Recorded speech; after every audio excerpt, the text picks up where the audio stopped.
Joba what to a country don't say Nagado, Mania don't say legale, Eli who pure sagabe chite, Araya accept bono don't say accept pite. Babylon accept look your resolution, the two chance ariga, a country to coonet to cook mastada she de bono titan, 200 to pita she de, below shin, the Joba what to gajaro, dilumu a lay lao ma. ဟိုကျန်းစာရဲ့အလဲလောက်မှာထည့်တယ်ဆိုပေမဲ့တကယ်ဆိုလို့ရှင်တော့ဒီအရှိဆုံးမှာဘောနော်ကဘာဦးကျန်းထက်တောင်မှရှေးကြတယ်ဘောနော်ပထမဆုံးဒီကျန်းစာတော့ခိုလုံးရဲ့ပထမဆုံးကျန်းစာဖြစ်တယ်ဒီယောဘဝတ္ထုကအဖြစ်အပျက်တွေဆိုလို့ရှင် BC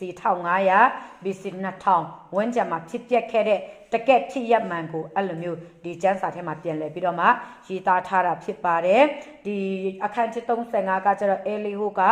စတုထအချိန်မြောက်မိတ်ဆိုထားတဲ့ဘောနော်ပြောတဲ့စကားကိုမှတ်တမ်းတင်ထားတဲ့အရာဖြစ်တယ်ဘောနော်၄ချိန်မြောက်ပေါ့ပထမအချိန်သူပြောတာရှိတယ်ဒုတိယအချိန်ပြောတာရှိမယ်တတိယအချိန်အခုဒီတစ်ခါအခန်းที่35မှာဆိုရင်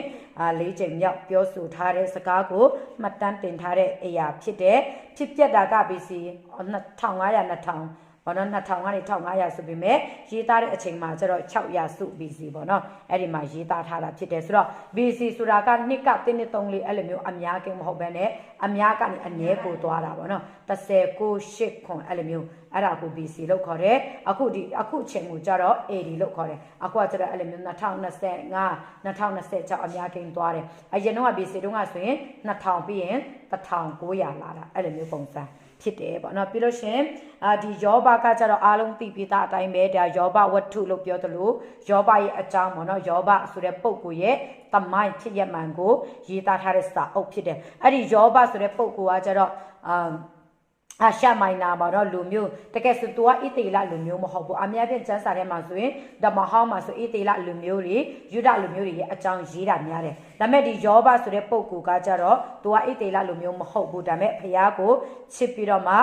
ကြီးလက်တော်ရွာဒေသမှာနေတဲ့တောတထီပေါ့တောတထီကြီးတယောက်ဖြစ်တယ်ဆိုတော့သူ့ရဲ့ပိုင်ဆိုင်မှုတွေအားလုံးဆုံးရှုံးသွားပြီတရက်ထဲမှာတင်သူ့ရဲ့သားသမီးတွေအားလုံးပေါ့နော်ချောမောလာပါတယ်သားသမီးတွေအားလုံးတူးနွားတွေပိုင်ဆိုင်မှုတွေအားလုံးဆုံးရှုံးပြီးတကာလာသူ့ရဲ့တကောလုံးမှာလည်းအခုအနာတွေနဲ့ဖြစ်နေတဲ့အခါမှာတငယ်ချင်းတွေကလည်းစိတ်မကောင်းဘူးပေါ့စိတ်မကောင်းတော့တငယ်ချင်း3ယောက်ကပေါ့နော်အဲ့ဒီ3ယောက်ကတယောက်က elephant ဖြစ်တယ်တယောက်က big ladder လို့ခေါ်တယ်တယောက်က offer ပေါ့နော်ဒီတငယ်ချင်း3ယောက်ကလာရောက်ပြီးတော့မှသူနဲ့ဒီသူ့ရဲ့ဖြစ်ပျက်တဲ့အရာတွေအကြောင်းအရာတွေဆွေးနွေးတဲ့အခါမှာသူကတော့စကားတစ်လုံးကျွံသွားတယ်ပေါ့နော်အဲ့ဒီအရာကအပိုက်နဲ့တစ်မှဖြစ်တဲ့ပြောတဲ့အရာဖြစ်တယ်ငါဒီဖျားသခင်ထက်တာရဲ့ကြောင်းမဤအဲ့ဒီစကားလုံးပြောမိသွားတာပေါ့နော်သူ့တငယ်ချင်းတွေကတော့ဟိုဒီလိုမျိုး